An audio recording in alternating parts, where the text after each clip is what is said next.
Hello, and welcome to Message in the Middle with Marianne. We all know that life is hard, right? It's messy, it's unpredictable, but it can be wonderful all at the same time. My hope is that we can take a deep dive into self-development topics and explore life's lessons through book clubs, conversations, and interviews. And together, we can uncover the lessons that others have already learned to help us navigate this crazy, wonderful ride called life.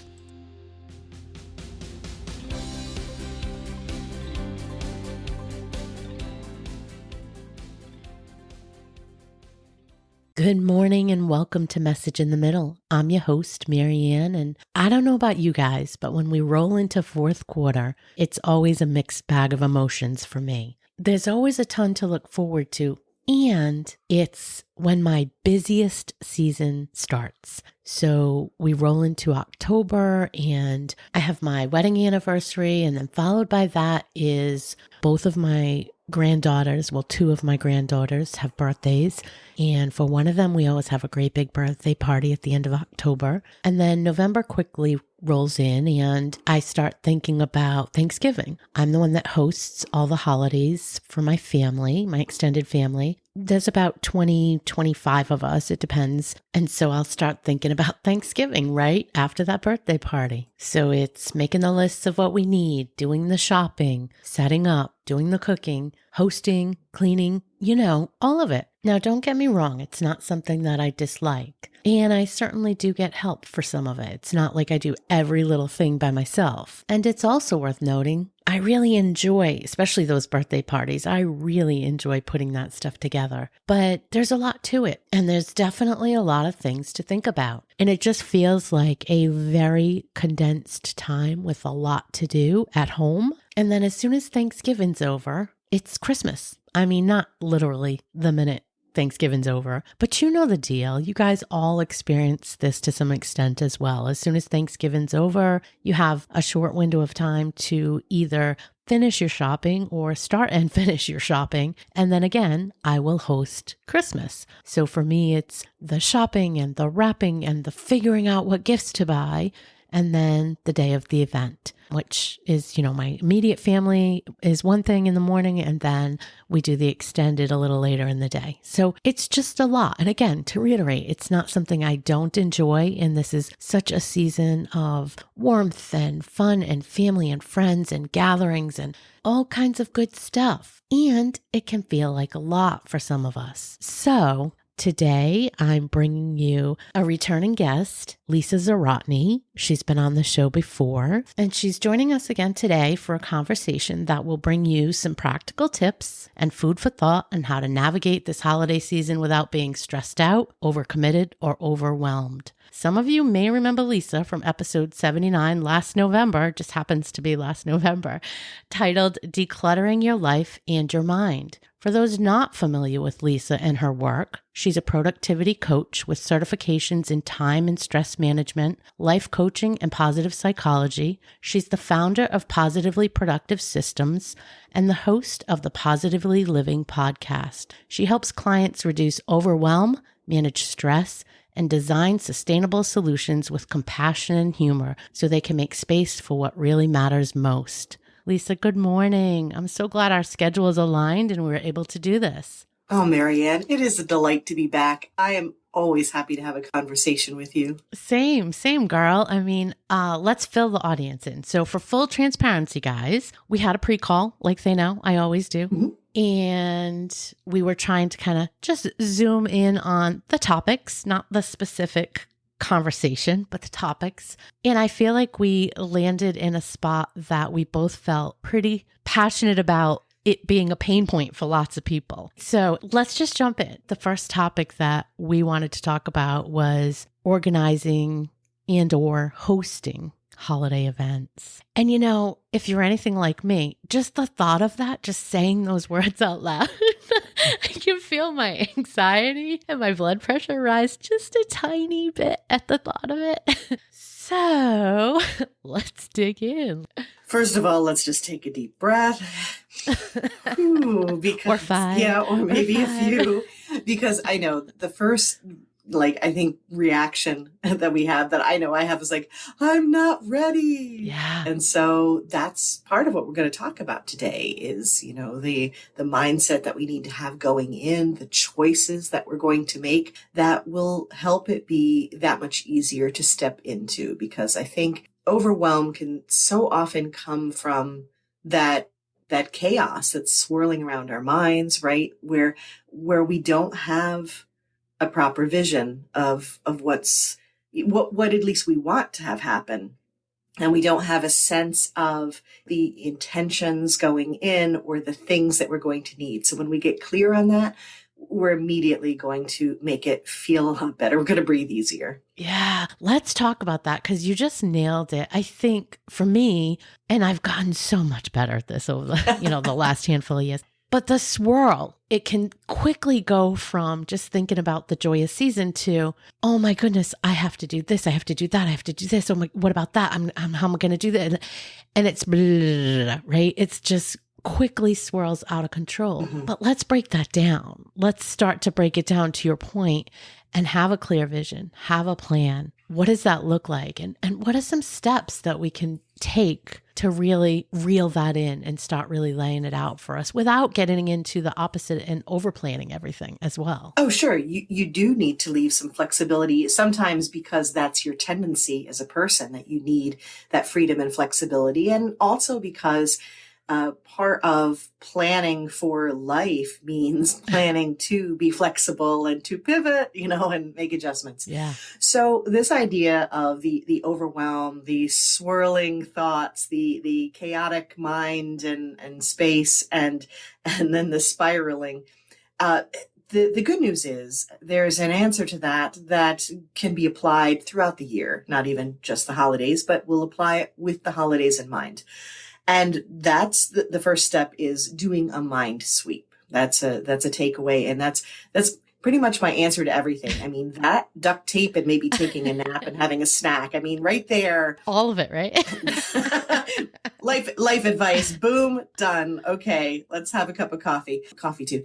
But doing a mind sweep means, okay, all those swirling thoughts, you have to put them in a safe space so that you can, first of all, have a clear mind to focus, and then you can process those ideas, make intentional choices with them, organize them, prioritize them in proper fashion. So that's the first thing, is let's get it all out of your head. And the mind sweep, sometimes people call it a brain dump. I like the phrase mind sweep coming from David Allen's Getting Things Done. And this idea that your mind is for having ideas, not holding them.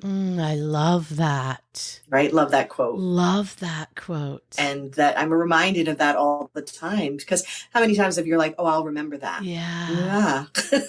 How'd that work out for you? And more importantly, when you have all that stuff in your mind, not only is it causing stress, it is blocking you from making the choices, making the plans, creating a strategy, because there's decisions. You need to be able to focus, and all of those ideas, all of those worries, all the meaning behind it, which I think is especially important to consider during the holidays. Yeah. Because it's like the stakes are higher, right? For sure. Yeah. All of that is going to block you. So, you know what I love about that idea? It makes me think of grief and grieving, and something I heard around that, to sort of time box it. So similarly, I'm thinking, to your point, if you do a mind sweep or you do a brain dump, and let's just say you get a notebook, a cheap notebook, and you just say that anytime I get an idea over the next couple of weeks, or stop worrying about something that I got to do for the holidays, I write it down, right? Just bullets. You just getting it out there. You can also say to yourself, I'm not going to think about this again until there's a designated time to come to this, right? She's nodding her head, guys. So I must be onto something. That's right. Not. But that made me think, because I've heard that with grief as well, like give yourself permission at certain times of day or week or whatever works for you, but to give that a time box so you're not carrying it every day throughout the day. I kind of feel like that relates. Yeah, there's definitely a connection to that. And it's the idea, and this may be especially important for women, where we do have this tendency, this inclination, and sometimes we feel like this need to multitask and to have everything interconnected. And while I love that, you and I are all about how do things connect, there are some times when we need to take action and to function and to not be so stressed that we do need to intentionally compartmentalize. That's a great point. Yeah. Right? Yeah. To free your mind up, to the quote's point, right? To actually let your mind be creative, solution, do different things versus trying to hold all this stuff. Yeah. Yeah. So it's creating that space. And so your idea of the time boxing, that's one way to create space. It actually connects to a system I have, the 4D system for, getting to your true task list, basically.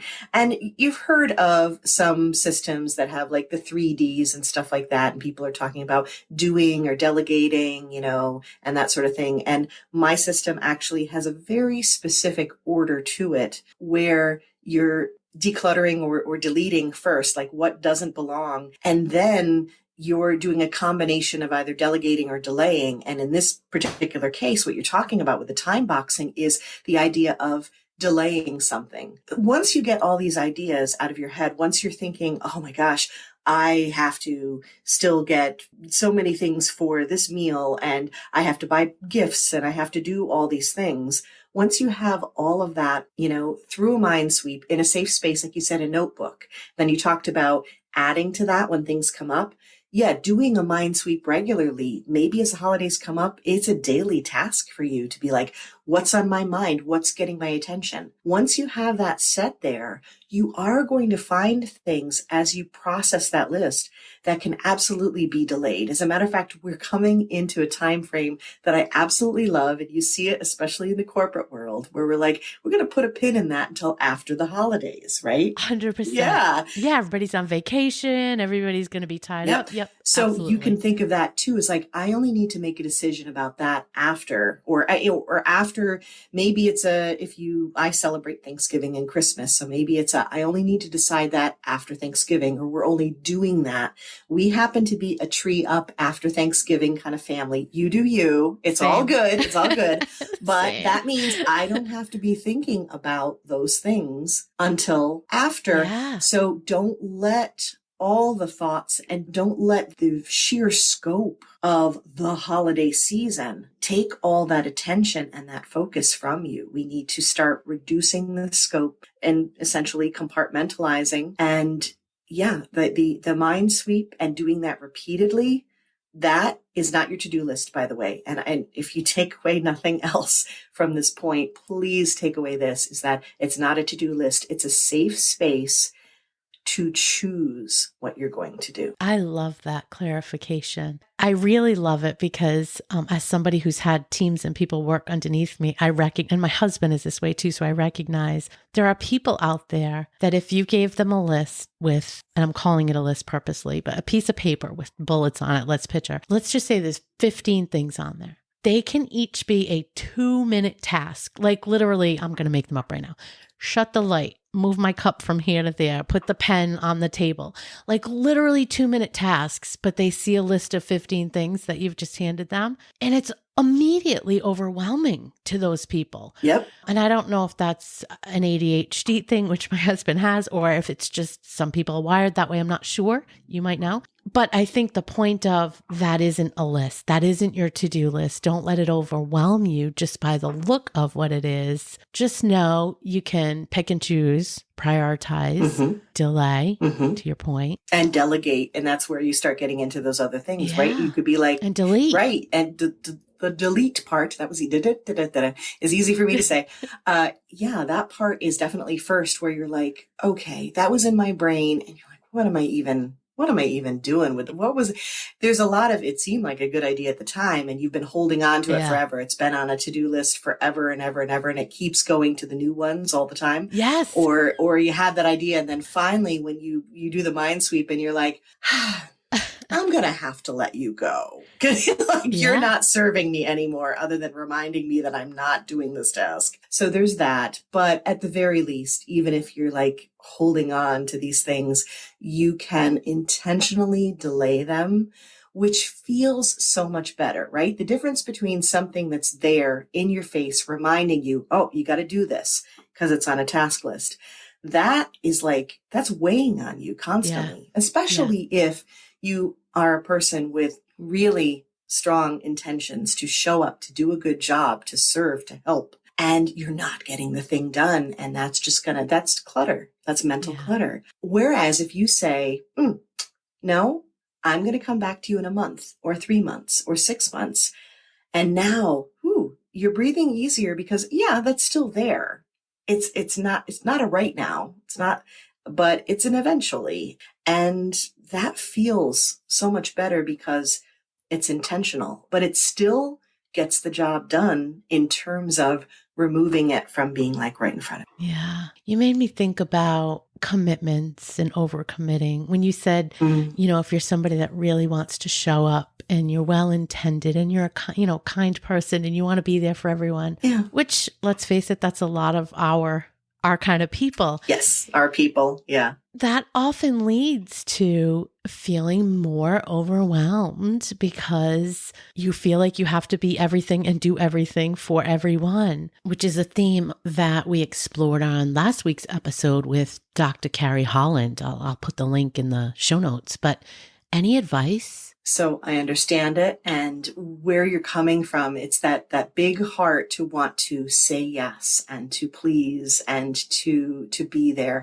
So a couple of things come to mind. One, when you were saying about the, do all the things, be all the things, and that we need to remember that all the things and doing all the things isn't necessarily the equivalent of truly serving, right? Yes. When we think about love languages and we think about what really matters to people, finding that and doing it matters so much more than doing all the things. I see it with my kids all the time. I see it with all kinds of holidays where they don't need like all the gifts and all the things.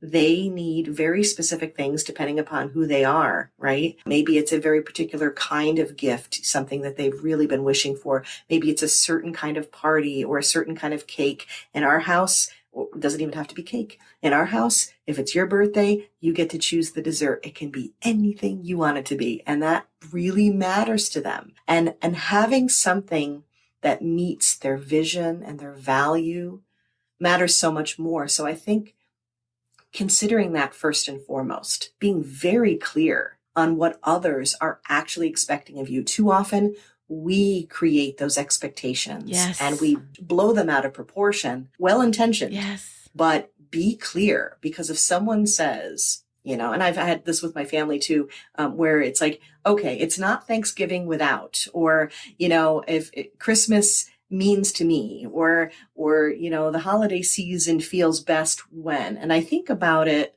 for me, like if there have been years when I've been so overwhelmed and so tired or maybe sick that I couldn't do a lot of decorating. But as long as the tree is up and there are twinkle lights, I'm good. And then maybe Hallmark on the TV. Yes. So actually what's interesting is what I'm talking about. So we talked about, love languages or things that matter or values. There's a productivity side to this called the 80-20 principle, the Pareto principle, where you can get 80% of your output, 80% toward your goal with only 20% of the input. If you think about this leveraging in a space like your closet, 80% of what you wear, what you wear the majority of the time is only about 20% of your closet. True story. If that, right? Yes. 80% of the work that gets done is usually only about 20% of the volunteers or the workforce. If you are a business owner, 80% of your income is probably from about 20% of your clients. You see this pattern in so many places in life.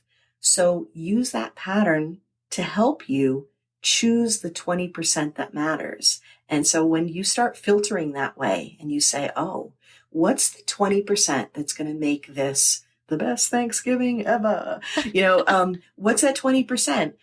Now, that doesn't mean you can't do more. But if you nail the 20%, you're good. You're going to feel good. And that may be, in some cases, all you can do. Yeah. Then we get into what is your limit? how do you feel? How do you feel this year? Are you feeling healthy and energetic?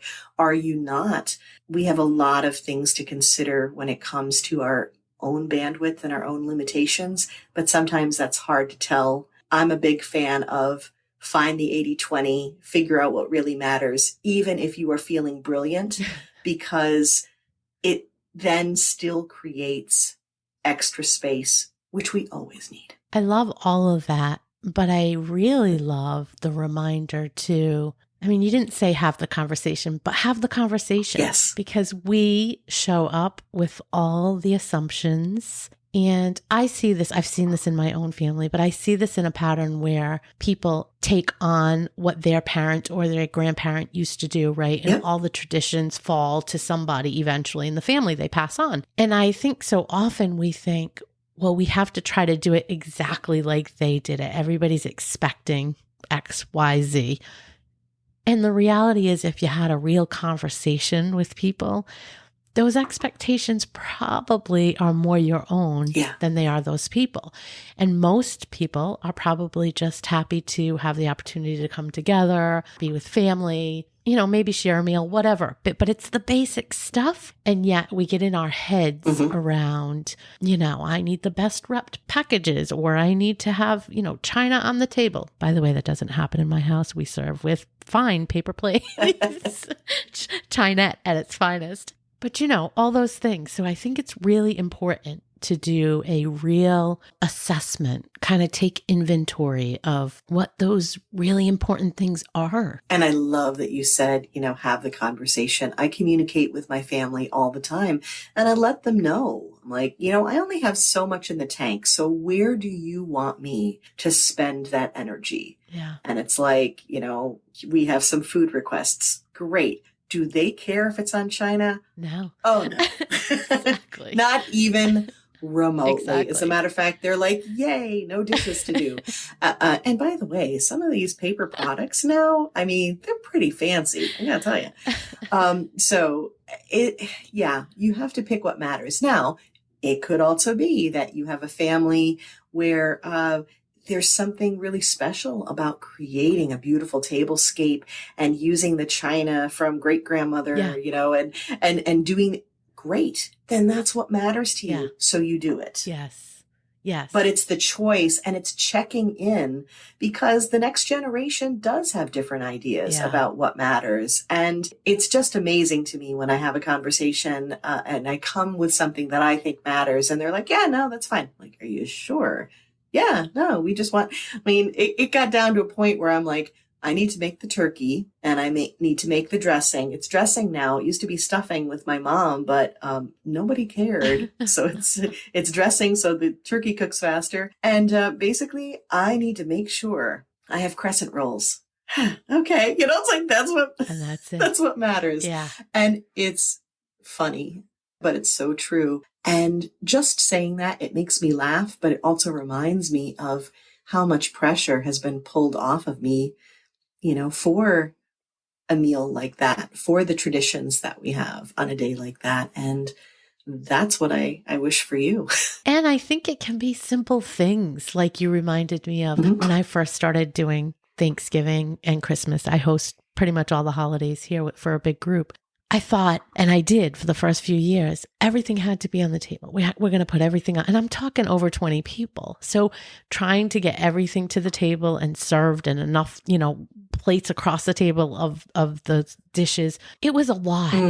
And like, I don't know, maybe 5 years in, I was like, I'm just going to start doing like buffet style. Yes, I was hoping you said that. Right? Girl, what a shift. I mean...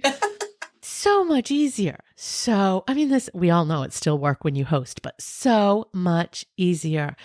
And for me, that was such a silly thing to hold on to. But it was one of my own expectations that I had to do it this way because, I don't know, that's how I grew up. And we had a big crew and my grandmother did it. Nobody cared. Nobody cared. And I think you can just revisit some of those things and try to make it easier for yourself. And they're low impact. They're low impact changes. Yeah. And again, when it comes down to it, you have the conversation, you get very clear on what matters to everybody, and you'd be surprised how little can make a difference. And then you can let the rest go, or you can revisit it and reimagine what it might be to allow you to be that much more present too. Yes. Then you get to enjoy it. I'm delighted with the fact that I host events, and because of how we have simplified things, I get to be present and enjoy them as well. I'm so glad you brought that up. That's a recent thing for me the last couple of years.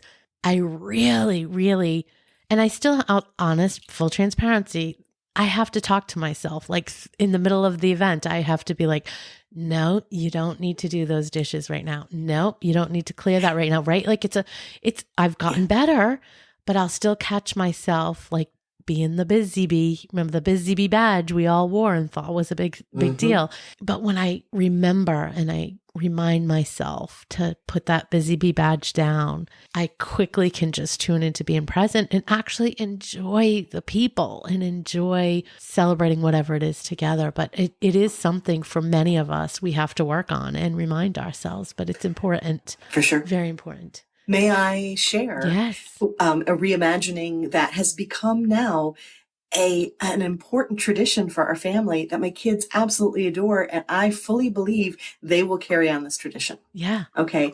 On Christmas Eve, for many reasons throughout many iterations of our life, it was a very busy kind of active evening. Heading into preparing for, especially the 11th hour folks, preparing for, Christmas Day and gifts and all kinds of stuff, right? There's a lot going on. Sometimes we'd have musical performances and different kinds of events.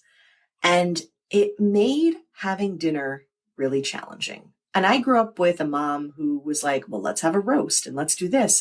And I was like, how do we like juggle all of this? This is so stressful. And so I don't exactly know when it happened because it feels like we've done it forever now, but I came up with this idea of let's do only appetizers.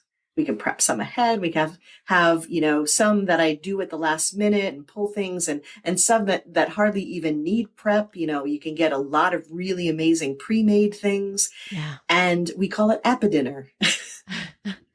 So fun. Everybody loves that. And by the way, it's not just me, right? I mean, I always like, want to get a bunch of appetizers to share. Like we go out. I love doing that. I love the variety. Yeah. Everybody loves that. And so, we do appadinner, which means that we can go out to an event and we can come home and it doesn't take that much to pull everything together. Right. And again, there's a lot of opportunity for prep ahead and everybody can do a little something. Okay. You're getting the crackers and cheese and, I'm taking care of the meatballs and whatever. And everybody's pulling it together. So it's not just one person trying to prep, and they love it. And of course, everybody has a vote. Like, are we doing this? Oh yeah, no, we have to have that each year. Like, we could try this year. And we all kind of pull together to be like, what is the menu for appadinner, which has a lot of variation. It's so fun. It's so easy. It's delicious. And we love it. And it's changed how we're present for each other in taking that breather in the midst of all these festivities. I love that idea. And I love that idea just in general. And you're right. We've done it at restaurants, but I never even thought about doing it at home. And it's so funny because, I have kids and grandkids and we do like family dinner a couple times a week with the whole gang and try to find a meal that fits like 15 people that everybody likes and all the littles. That's a good one to add into the rotation. Yes. Yeah. As a matter of fact, if I said, hey, appadinner some other time during the year, nobody would object. Right. Also, breakfast for dinner, by the way, is a good one. Brekkie for dinner is the best. But appadinner, highly recommend. All right. I'm stealing that one. Good thoughts. I just recapping for folks. I think the idea of doing that mind sweet brain dump, I think that's key, right? To kick it all off and to be able to just sort of quiet that noise, put it in a safe place and then prioritize. And you made me think about like, I even do this at work, or if I catch myself at home feeling at all overwhelmed, I will be like, wait, I don't really need to do that thing until next Monday. So like, let me just put that, like, stop thinking about that. What do I really have to do in the next 2 days? So I think this is a good life lesson just in general, but can be applied certainly around the holidays. So thanks for those reminders. Really good stuff. So I think the second topic we were going to break up into a conversation about was going to events. So to your point, you said the night before Christmas, but I think the whole season just tends to be parties and work events and school events and just all kinds of things, religious events, whatever it is. And at some point, you're trying to weave all that into everything you have to do as well. So any tips around that you can share? Well, I feel like some of what we talked about in terms of having the conversation, understanding the expectations, especially when it comes to maybe dear friends or they're having an open house. And then you can say, you have to decide first and foremost, right? Because we want to be careful. I just did a podcast episode about this on my podcast about, just a reminder about the saying no, when to say no. But the real key here, the takeaway that I want to emphasize is when you say yes, you're also saying no. You're always saying yes and no together. You need to be clear on what you're saying yes to and what you're saying no to. So elaborate on that for people. I know what you mean. So I'm saying yes to go to... I'm saying yes to go to this party. That means I'm saying no to being home, wrapping gifts, getting some extra sleep, saying no to the introvert in me that's screaming that I really don't want to drain my social battery. I don't want to people all day. Yes, exactly. I'm actually an extrovert, but I speak introvert, and I'm very introvert friendly. I think I'm the opposite, but go ahead. Really? Oh, I love that. It's no wonder we get along so well. Yeah. So it's understanding what you need right now. And again, what your bandwidth is and your limits, and then what you're valuing. So all I would say is the first caution is be careful about saying yes out of guilt and obligation. That's a big one. More, right? But more being intentional to say, well, I do want to show up for this person and I do love being here and I do enjoy this time, this party, this event. There are going to be some things that are like, okay, we're going to this. This is happening. Musical events for our kids, things like that really matter to us. Great. That's a no-brainer. So then you pay attention to what you surround yourself with. And sometimes it has to be, we're already committed that day. People don't need to know that you still technically have time on your calendar. They don't need to know anything other than you aren't available because you know that one event is going to do you in. I have a very introverted child who is amazing at this, who can sense and be like, oh, no, doing this one thing, there's no way. I've been at area all-state band all day and performed. Even if I would love to hang out with my friends tonight, I can't. I don't have it in me. That is an amazing thing to know about yourself. So self-awareness is a gift. Right. And then if you have a real desire to show up for someone or to go somewhere to do something, you can negotiate what that looks like. Like I can't contribute to what I can contribute to the potluck is to bring napkins. Yeah. Yes. Okay.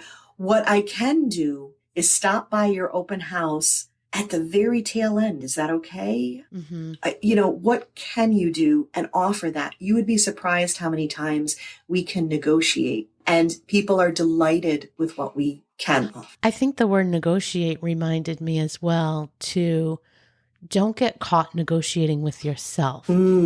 And what I mean is, and maybe I'm not wording that right, but what I mean is if you make the decision and you reply yay or nay, whatever way, let it go. Don't ruminate on that thought and start negotiating with yourself around, well, maybe I could have, or what if I did? Just be done with it. You made the decision and you have to sit with it, right? You just have to let it go. Just be firm in the fact that you made the decision and now move on from it. Be good with it. Yeah. I think that's when I personally struggle with around buying gifts. Like I have a list like everybody else of all the people I want to buy for, and I'll buy some things and great things, whatever. And I think I'm done. And then I'll see something else and I see, but there's only a certain extent, like you can't keep doing that. Like at some point you have to be like, all right, no, you were good with what you got. You need to just stick with your decision on it. So it makes me think of this as well. Like be happy with it. I love that. And so there are some workarounds. There are some ways where if you see something else, you can say, I'm going to make a note of that for another opportunity, a Mm, birthday, another holiday, even next Christmas, if it still applies. Like, yeah. so it's a classic case of, the deferring something, right? Where like the kids Yeah. are like, oh, I love that. Well, let's take a picture. Let's make a note for when there's an opportunity for you to receive a gift. It's a not now, but Yeah. maybe eventually. Thinking about different things, like I know how hard it can be to say no, especially if it's something you want to say yes to, but understanding that you're going to show up better for all the other yeses and for yourself Yes. by saying no. Now, there can be variations on that. So, for example, we see this in business a lot where it's like, I can't come to your open house, or I can't be part of this event that you're doing. I don't have the availability. I don't have the capacity, but I could share it with others. I'll let them know. Yeah. There's so many different ways that you can offer support and be connected. And I guess when I'm describing this, it's important to get down to the underlying meaning behind this, why we struggle to want to be all the things to everyone, to want to say yes all the time. We want to offer support. We don't want to say no because we don't want them to think we don't support them. Because, we want to be liked, all of these things, right? And Yeah. so I think identifying that, understanding that's what you're about, and then maybe finding another way. And yeah, it goes back to what you said before, have the conversation. The more you do, the more clarity you're going to have with their like, oh yeah, I understand. The holidays are a crazy time. I get that you're not available. You could share it with others. Thank you. That'd be amazing. You'd be surprised how many times the response that someone has is understanding, empathetic, and appreciative of what you can do. I really love that leading and remembering to lead with what can you do. I mean, in business, we do say that all the time. Don't say no to the client. It's what can you do instead of I can't do that. What can you do? It's the same principle. And I mean, as you were saying it, I was thinking, okay, I can't go to the event that somebody's having. Maybe I can make a dish and just drop it off during the week or Love that that day or idea. whatever, Yeah. right? It's something easy to still say, hey, I'm supporting what you're doing and I care about what you're trying to do or whatever the Right. situation, but I just can't be there. And I just love that. I love that idea. So that's a really great. I'll give you another example that's very introvert friendly. And because I do have this like overwhelm of I need peace and quiet during the holidays, is that someone will be like, I'm having this party. And I know that I don't have the capacity to be there. I'd love to be there. They're my friend. They're wonderful. They have other wonderful people there. I'm sure it will be absolutely lovely, but I can't do it. Yeah. And I'll say, I would love to come. I'm not able to, but could we sneak out for a cup of coffee sometime in the next Yeah. couple of weeks? So you're still connecting. You're still serving and nurturing that relationship, but you're doing it on your own terms. Love that. I love that. What a great reminder. All of these things I just think are such, I mean, most of us know them, but I think it's the reminder and the replay that we need to kind of keep getting it in front of ourselves so we don't get caught up in it, right? So before, let's cut it off at the pass, remind ourselves of all the cool techniques we can use and not get caught up in the spin of it all. So thank you for sharing all that. Oh, you are so welcome. And it's interesting. I want to kind of close this or wrap this up with something that I could have said at the start, but I think it's a beautiful way to kind of bring it all together is right here in the moment. Obviously, I encourage you to try the mind sweep. I have ways to help with that, by the way. I'm happy to share those. I have a guided audio and different things like that. But even before that, it's the idea of thinking about what you want this holiday season to be and to feel like for you. And like, I know for me, I want the peacefulness. I want the reflection. I want the family. I want the cozy. There's a vision that I have for what the holidays mean to me and how I want to experience them. Yeah. Start with that. And then you can match it up with the choices that you make. I love that. I love that. Have a very clear vision of what you want it to look like. And remember where your core values sit on it. It'll help you prioritize too. What a great way to end. Thank you for sharing that. And thank you for sharing your time with us. Oh, thank you, Marianne. Like I said, anytime you ask me, I'm happy to be here. Love it. Love it. Until next time, bye everyone. And I hope your holiday season starts off in a really peaceful way. Thank you for listening to this episode of Message in the Middle with Marianne. If you enjoyed the podcast, please take a minute to share it and write a review, as it helps bring new listeners to our audience. If you'd like to keep the conversation going between episodes, please join us at Facebook group Message in the Middle with Marianne.